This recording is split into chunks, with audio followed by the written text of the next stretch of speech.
All right, good morning, good afternoon, good evening, whatever time you find yourself watching this video. My name is Ebony. I am the blogger behind the blog Jesus in the Center, where I teach new Christians about the basics of studying and reading the Bible, prayer and fasting, and some other key tips to being a believer in Jesus Christ. But today we are going to jump back into our Bible in the Year reading plan. Yesterday we finished day 4, which was Genesis 16 through 20. Today we are going to start on Genesis 21 through 25. So we are going to continue on with our reading. I am reading from the NLT translation of the Bible. There was a lot that happened yesterday in day 4, so we are going to continue on with the story of Abraham and his wife Sarah and find out what's going to happen next to the father of the nation of Israel. The Lord kept his word and did for Sarah exactly what he had promised. She became pregnant and she gave birth to a son for Abraham in his old age. This happened at just the time God had said it would, and Abraham named their son Isaac.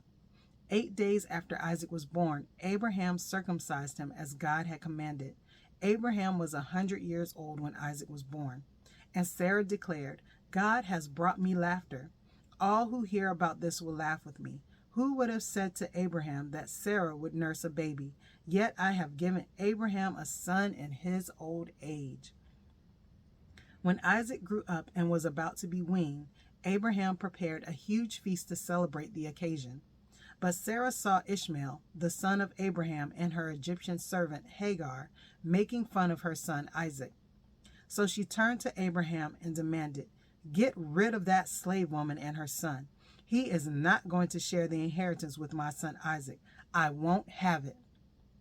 This upset Abraham very much because Ishmael was his son. But God told Abraham, "Do not be upset over the boy and your servant. Do whatever Sarah tells you, for Isaac is the son through whom your descendants will be counted. But I will also make a nation of the descendants of Hagar's son, because he is your son too." So Abraham got up early the next morning, prepared food and a container of water, and strapped them on Hagar's shoulders. Then he sent her away with their son, and she wandered aimlessly in the wilderness of Beersheba. When the water was gone, she put the boy in the shade of a bush. Then she went and sat down by herself about 100 yards away. "I don't want to watch the boy die," she said, as she burst into tears. But God heard the boy crying, and the angel of God called to Hagar from heaven, "Hagar, what's wrong? Do not be afraid. God has heard the boy crying as he lies there. Go to him and comfort him, for I will make a great nation from his descendants." Then God opened Hagar's eyes, and she saw a well full of water. She quickly filled her water container and gave the boy a drink. And God was with the boy as he grew up in the wilderness. He became a skillful archer, and he settled in the wilderness of Paran. His mother arranged for him to marry a woman from the land of Egypt. About this time, Abimelech came with Phicol, his army commander, to visit Abraham. "God is obviously with you, helping you in everything you do," Abimelech said. "Swear to me in God's name that you will never deceive me, my children, or any of my descendants. I have been loyal to you, so now swear that you will be loyal to me and to this country where you are living as a foreigner." Abraham replied, "Yes, I swear it." Then Abraham complained to Abimelech about a well that Abimelech's servants had taken by force from Abraham's servants. "This is the first I've heard of it," Abimelech answered. "I have no idea who is responsible. You have never complained about this before." Abraham then gave some of his sheep, goats, and cattle to Abimelech, and they made a treaty. But Abraham also took 7 additional female lambs and set them off by themselves. Abimelech asked, "Why have you set these 7 apart from the others?" Abraham replied, "Please accept these 7 lambs to show your agreement that I dug this well." Then he named the place Beersheba, which means well of oath, because that was where they had sworn the oath. After making their covenant at Beersheba, Abimelech left with Phicol, the commander of his army, and they returned home to the land of the Philistines. Then Abraham planted a tamarisk tree at Beersheba, and there he worshipped the Lord, the eternal God. And Abraham lived as a foreigner in Philistine country for a long time. So we have in Genesis 21, finally the birth of the promised child, Isaac, being born to Sarah, which brought her great joy, which brought Abraham great joy. We also see that Sarah has Hagar and her son Ishmael kicked out of the family, sent away because he was making fun of Isaac. And so she got upset and she had him sent away. And I can understand Abraham's frustration because that's his firstborn. That's his child. And he's like, why do I have to send my child away? But the Lord assured him that Ishmael would be taken care of. And so he took care of Ishmael, and Ishmael was sent away. So let's see what happens in chapter 22. Sometime later, God tested Abraham's faith. Abraham, God called. Yes, he replied, here I am. Take your son, your only son, yes, Isaac, whom you love so much, and go to the land of Moriah. Go and sacrifice him as a burnt offering on one of the mountains, which I will show you. The next morning, Abraham got up early. He saddled his donkey and took 2 of his servants with him, along with his son Isaac. Then he chopped wood for a fire for a burnt offering and set out for the place God had told him about. On the 3rd day of their journey, Abraham looked up and saw the place in the distance. Stay here with the donkey, Abraham told the servants. The boy and I will travel a little farther. We will worship there, and then we will come right back. So Abraham placed the wood for the burnt offering on Isaac's shoulders, while he himself carried the fire and the knife. As the 2 of them walked on together, Isaac turned to Abraham and said, Father. Yes, my son, Abraham replied. We have the fire and the wood, the boy said, but where is the sheep for the burnt offering? God will provide a sheep for the burnt offering, my son, Abraham answered, and they both walked on together. When they arrived at the place where God had told him to go, Abraham built an altar and arranged the wood on it. Then he tied his son, Isaac, and laid him on the altar on the top of the wood. And Abraham picked up the knife to kill his son as a sacrifice. At that moment, the angel of the Lord called to him from heaven, Abraham, Abraham. Yes, Abraham replied, here I am. Don't lay a hand on the boy, the angel said. Do not hurt him in any way, for now I know that you truly fear God. You have not withheld from me even your son, your only son. Then Abraham looked up and saw a ram caught by its horns in a thicket. So he took the ram and sacrificed it as a burnt offering in place of his son. Abraham named the place Yahweh Jireh, which means the Lord will provide. To this day, people still use the name as a proverb. On the mountain of the Lord it will be provided. Then the angel of the Lord called again to Abraham from heaven.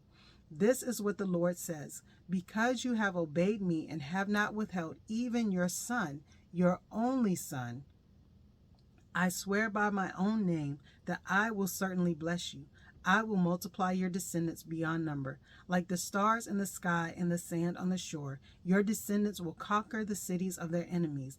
And through your descendants, all the nations of the earth will be blessed, all because you have obeyed me.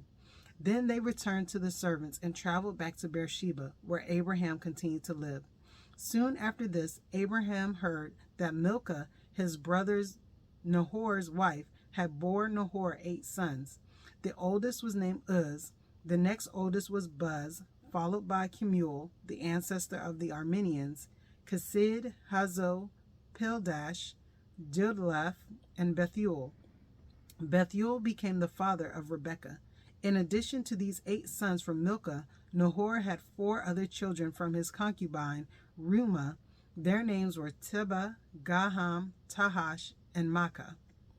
All right, so that is the end of Genesis 22. So we see that God is testing Abraham, testing his faith. He asked him to go and sacrifice his only son, which I find interesting that now that, that Ishmael is gone, that Isaac is referred to Abraham's only son, even though Abraham does have another older son. But because this son is the son of the promise, he is declared as Abraham's only son because he is the son of the promise.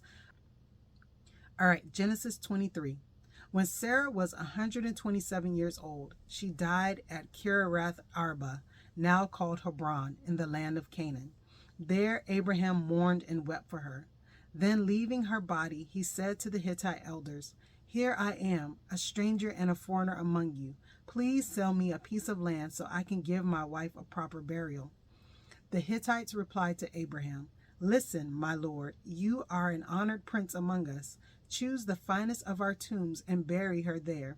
No one here will refuse to help you in this way."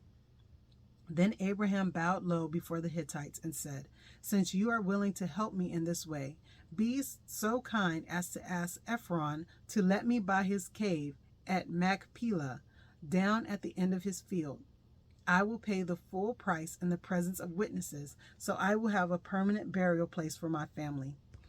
Ephron was sitting there among the others, and he answered Abraham as the others listened, speaking publicly before all the Hittite elders of the town. "No, my lord," he said to Abraham, "please listen to me. I will give you the field and the cave. Here in the presence of my people, I give it to you. Go and bury your dead." Abraham again bowed low before the citizens of the land, and he replied to Ephron as everyone listened, "No, listen to me. I will buy it from you. Let me pay the full price for the field so I can bury my dead there." Ephron answered Abraham, "My lord, please listen to me. The land is worth 400 pieces of silver, but what is that between friends? Go ahead and bury your dead." So Abraham agreed to Ephron's price and paid the amount he had suggested, 400 pieces of silver, weighed according to the market standard. The Hittite elders witnessed the transaction. So Abraham bought the plot of land belonging to Ephron at Machpelah near Mamre. This included the field itself, the cave that was in it, and all the surrounding trees. It was transferred to Abraham as his permanent possession in the presence of the Hittite elders at the city gate. Then Abraham buried his wife Sarah there in Canaan in the cave of Machpelah near Mamre, also called Hebron. So the field and the cave were transferred from the Hittites to Abraham for use as a permanent burial place. So Genesis 23 kind of ends up on a sad note.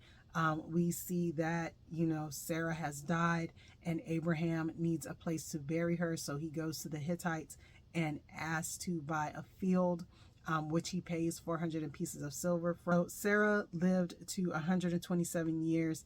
And so she lived a long life. And a blessed life. I'm sure her son Isaac brought her much joy. I'm not sure how she felt about Abraham going to sacrifice Isaac, though. That I'm pretty sure probably caused some problems, but the Bible doesn't tell us about that. So let's go on to Genesis chapter 24. Abraham was now a very old man, and the Lord had blessed him in every way. One day, Abraham said to his oldest servant, the man in charge of his household, "Take an oath by putting your hand under my thigh. Swear by the Lord, the God of heaven and earth, that you will not allow my son to marry one of these local Canaanite women. Go instead to my homeland, to my relatives, and find a wife there for my son Isaac." The servant asked, "But what if I can't find a young woman who is willing to travel so far from home? Should I then take Isaac there to live among your relatives in the land you came from?" "No," Abraham replied. "Be careful never to take my son there, for the Lord, the God of heaven, who took me from my father's house and my native land, solemnly promised to give this land to my descendants. He will send his angel ahead of you, and he will see to it that you find a wife there for my son. If she is unwilling to come back with you, then you are free from this oath of mine. But under no circumstances are you to take my son there." So the servant took an oath by putting his hand under the thigh of his master, Abraham.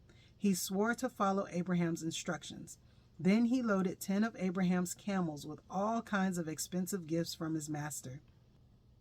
And he traveled to distant Aram Naharamiah. There he went to the town where Abraham's brother Nahor had settled. He made the camels kneel beside a well just outside the town. It was evening, and the women were coming out to draw water. "O Lord, God of my master Abraham," he prayed, "please give me success today and show unfailing love to my master Abraham. See, I am standing here beside this spring, and the women of the town are coming out to draw water. This is my request. I will ask one of them, please give me a drink from your jug. If she says, yes, have a drink, and I will water your camels too, let her be the one you have selected as Isaac's wife. This is how I will know that you have shown unfailing love to my master. Before he had finished praying, he saw a young woman named Rebekah coming out with her water jug on her shoulder.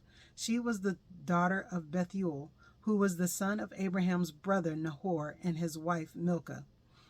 Rebekah was very beautiful and old enough to be married, but she was still a virgin. She went down to the spring, filled her jug, and came up again. Running over to her, the servant said, please give me a drink of water from your jug. Yes, my lord, she said, have a drink. And she quickly lowered her jug from her shoulder and gave him a drink. When she had given him a drink, she said, I'll draw water for your camels too, until they have had enough to drink. So she quickly emptied her jug into the watering trough and ran back to the well to draw water for all his camels. The servant watched her in silence, wondering whether or not the Lord had given him success in his mission. Then at last, when the camels had finished drinking, he took out a gold ring for her nose and 2 large gold bracelets for her wrists. Whose daughter are you? He asked. And please tell me, would your father have any room to put us up for the night? I am the daughter of Bethuel, she replied. My grandparents are Nahor and Milcah. Yes, we have plenty of straw and feed for the camels, and we have room for guests. The man bowed low and worshipped the Lord. Praise the Lord, the God of my master Abraham, he said. The Lord has shown unfailing love and faithfulness to my master, for he has led me straight to my master's relatives. The young woman ran home to tell her family everything that had happened. Now Rebekah had a brother named Laban, who ran out to meet the man at the spring. He had seen the nose ring and the bracelets on his sister's wrists, and had heard Rebekah tell what the man had said. So he rushed out to the spring, where the man was still standing beside his camels. Laban said to him, Come and stay with us, you who are blessed by the Lord. Why are you standing here outside the town when I have room all ready for you and a place prepared for the camels? So the man went home with Laban, and Laban unloaded the camels, gave him straw for their bedding, fed them, and provided water for the man and the camel drivers to wash their feet. Then food was served. But Abraham's servant said, I don't want to eat until I have told you why I have come. All right, Laban said, tell us. I am Abraham's servant, he explained, and the Lord has greatly blessed my master. He has become a wealthy man. The Lord has given him flocks of sheep and goats, herds of cattle, a fortune in silver and gold, and many male and female servants and camels and donkeys. When Sarah, my master's wife, was very old, she gave birth to my master's son, and my master has given him everything he owns. And my master made me take an oath. He said, Do not allow my son to marry one of these local Canaanite women. Go instead to my father's house, to my relatives, and find a wife there for my son. But I said to my master, What if I can't find a young woman who is willing to go back with me? He responded, The Lord, in whose presence I have lived, will send his angel with you and will make your mission successful. Yes, you must find a wife for my son from among my relatives, from my father's family. Then you have fulfilled your obligation. But if you go to my relatives and they refuse to let her go with you, you will be free from my oath. So today, when I came to the spring, I prayed this prayer. O Lord, God of my master, Abraham, please give me success on this mission. See, I am standing here beside this spring. This is my request. When a young woman comes to draw water, I will say to her, Please give me a little drink of water from your jug. If she says, Yes, have a drink, and I will draw water for your camels too, let her be the one you have selected to be the wife of my master's son. Before I had finished praying in my heart, I saw Rebekah coming out with her water jug on her shoulder. She went down to the spring and drew water. So I said to her, Please give me a drink. She quickly lowered her jug from her shoulder and said, Yes, have a drink, and I will water your camels too. So I drank, and then she watered the camels. Then I asked, Whose daughter are you? She replies, I am the daughter of Bethuel, and my grandparents are Nahor and Milcah. So I put the ring on her nose and the bracelets on her wrists. Then I bowed low and worshiped the Lord. I praised the Lord, the God of my master Abraham, because he had led me straight to my master's niece to be his son's wife. So tell me, will you or won't you show unfailing love and faithfulness to my master? Please tell me yes or no. Then I'll know what to do next. Then Laban and Bethuel replied, the Lord has obviously brought you here, so there is nothing we can say. Here is Rebekah. Take her and go. Yes, let her be the wife of your master's son, as the Lord has directed. When Abraham's servant heard their answer, he bowed down to the ground and worshipped the Lord. Then he brought out silver and gold jewelry and clothing and presented them to Rebekah. He also gave expensive presents to her brother and mother.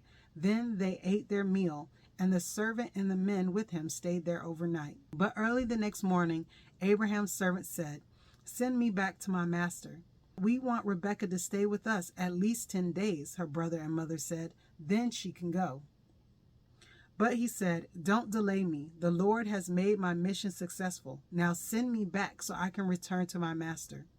Well, they said, we'll call Rebekah and ask her what she thinks. So they called Rebekah. Are you willing to go with this man? They asked her.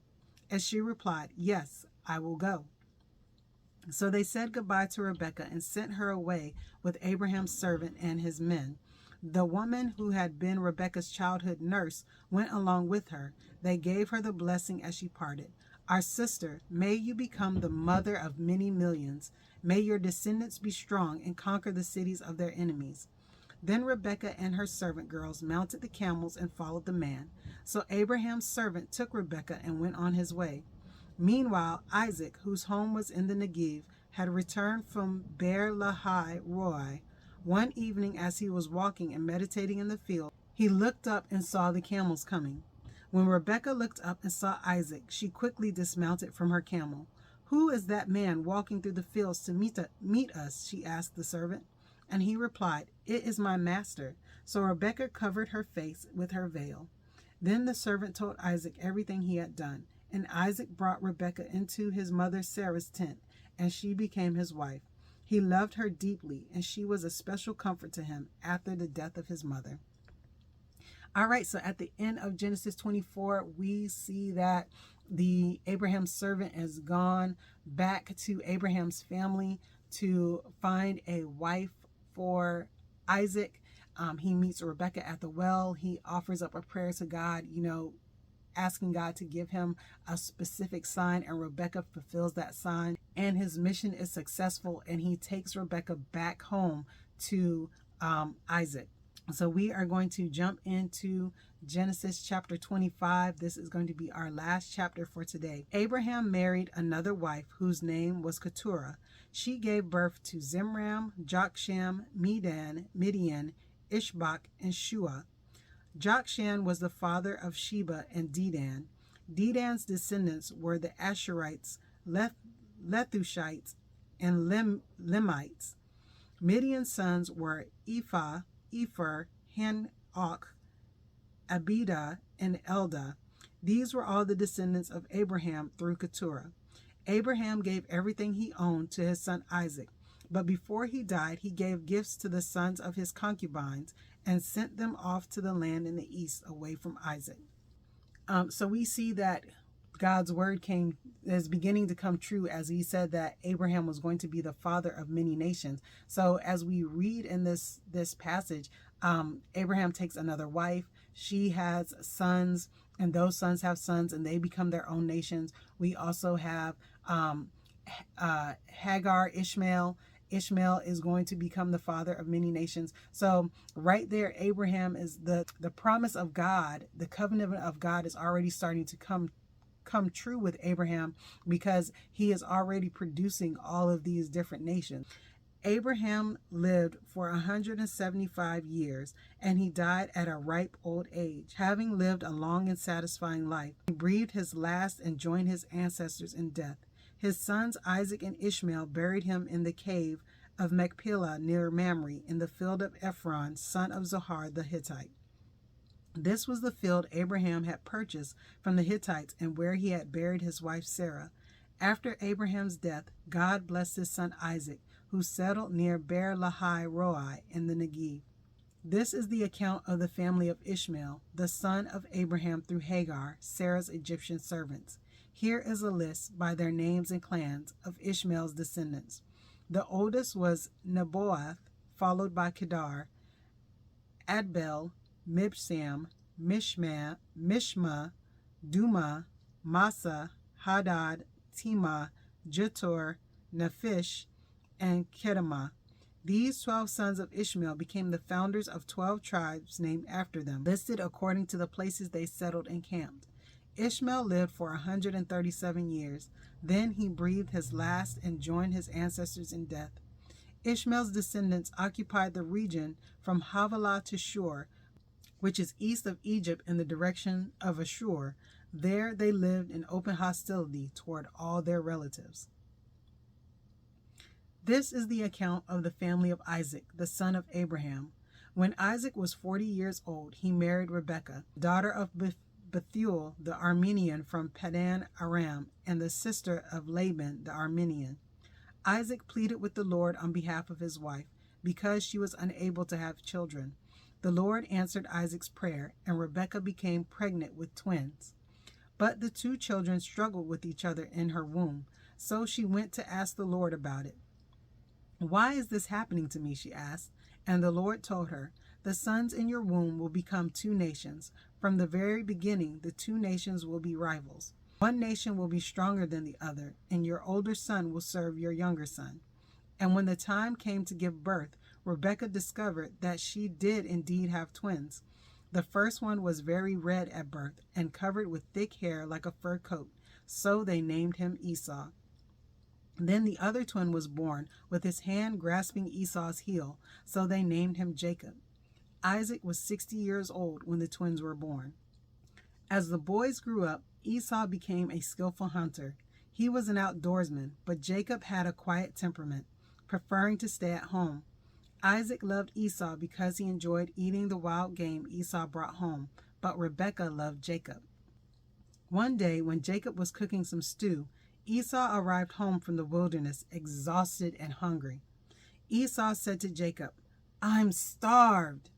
Give me some of that red stew." This is how Esau got his other name, Edom, which means red. "All right," Jacob replied, "but trade me your rights as the firstborn son." "Look, I'm dying of starvation," said Esau. "What good is my birthright to me now?" But Jacob said, "First you must swear that your birthright is mine." So Esau swore an oath, thereby selling all his rights as the firstborn to his brother Jacob. Then Jacob gave Esau some bread and lentil stew. Esau ate the meal, then got up and left. He showed contempt for his rights as the firstborn. And that is the end of Genesis chapter 25. There was a lot that happened in here. We see the death of Abraham. We get an accounting of some of the other descendants of Abraham on Ishmael's side. And then we learn about Rebekah and Isaac and how she was barren, but the Lord opened her womb and she gave birth to twins, Esau and Jacob. And then we see Esau being reckless and selling his birthright to his brother Jacob. So he pretty much gave up his right to any inheritance that he would get to his father because he was hungry. So that's crazy. But all right, everyone, we have finished with day 5 of our Bible in the Year reading plan. I hope you guys have been enjoying this reading plan. Don't forget to like and subscribe to the channel so you can get notifications when a new video is loaded for each day, because we are doing the Stay Focused reading plan. Days 6 and 7 are catch-up days. So I will do a video for that day as just kind of a recap and a little discussion, maybe give you guys some tips on how to make sure that you are getting the most out of this reading plan. So there will be a video for days 6 and 7, so look out for that. All right, I look forward to seeing you guys in the next video. Have a great day. Bye.